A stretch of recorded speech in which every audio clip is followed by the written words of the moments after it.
Hello mga be!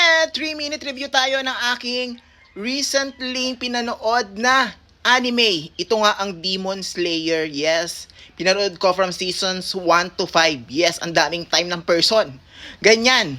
As in, natapos ko na mga be. Hanggang sa Hashira Training.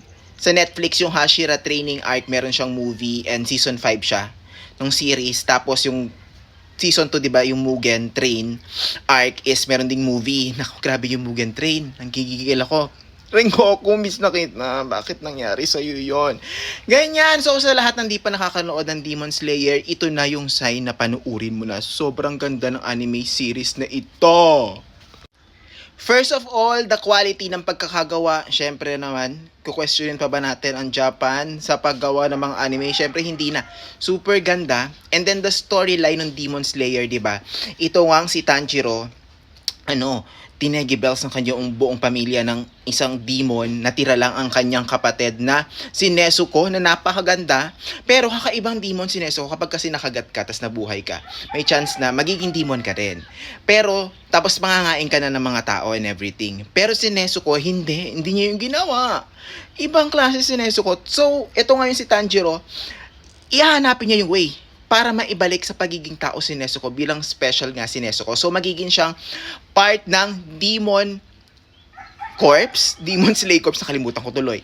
Yung pangalan nila, yung grupo nila na sila yung mga tumetegi ng mga demon. Sila yung mga Demon Slayers nga. Ayan. At yan, makita nyo lahat dito sa screen to, may mga Demon Slayers sila. Tapos may mga level sila, yung mga Hashira tulad nila Rengoku, tsaka nitong si Uzui na super crush ko to. Nanggigigil ako. Tapos, ito naman si Zenitsu, sobrang favorite ko rin ito.